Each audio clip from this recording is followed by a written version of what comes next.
тот день в одной из престижных академий Канады царила особенная тишина.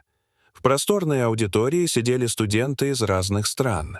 Перед ними ноутбуки и конспекты.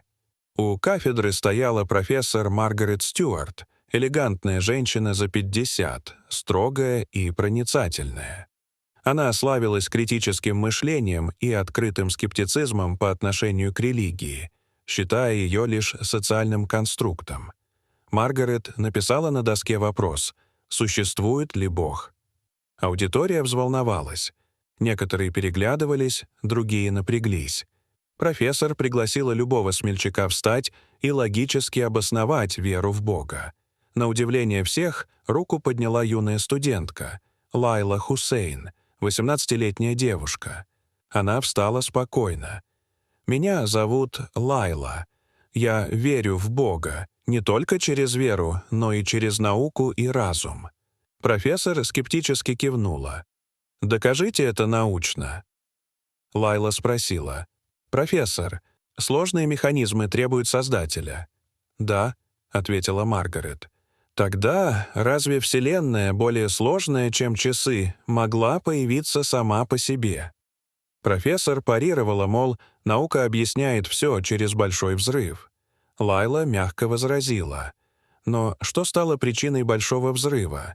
Если энергия не может появиться из ничего, откуда все взялось?» Аудитория задумалась.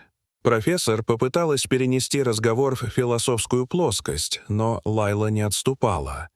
Законы природы сами не могли возникнуть. Их должен был установить кто-то разумный. В исламе мы называем его Аллахом. Когда другая студентка спросила, почему тогда существует столько страданий, Лайла ответила: «Понимаем ли мы счастье, не пережив горе? Этот мир — испытание, а страдания часто скрывают в себе мудрость». Майкл, студент-физик, спросил о несправедливости в мире. Лайла объяснила: «Мы видим только фрагмент картины. Великий художник завершает шедевр, который нам пока не виден полностью».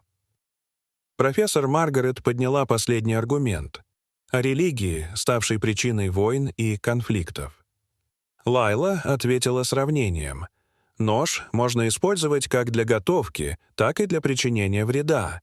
Вина не в ноже, а в человеке, который им пользуется. Также и религия. Сама по себе она несет мир, но в руках злых людей может быть извращена». Зал аплодировал. Но профессор задала последний вопрос: «Испытывали ли вы личное доказательство существования Бога?»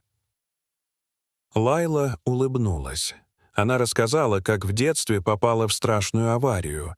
Грузовик на бешеной скорости летел прямо на нее и ее мать, но в последний момент машина резко свернула в сторону. Их спасение она считала не случайностью, а ответом на молитву, которую произнесла в отчаянии.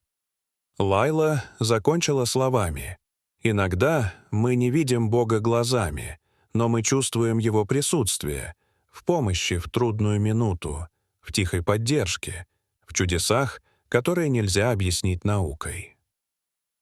Профессор Маргарет долго молчала, а потом, наконец, сказала: «Вы заставили меня задуматься.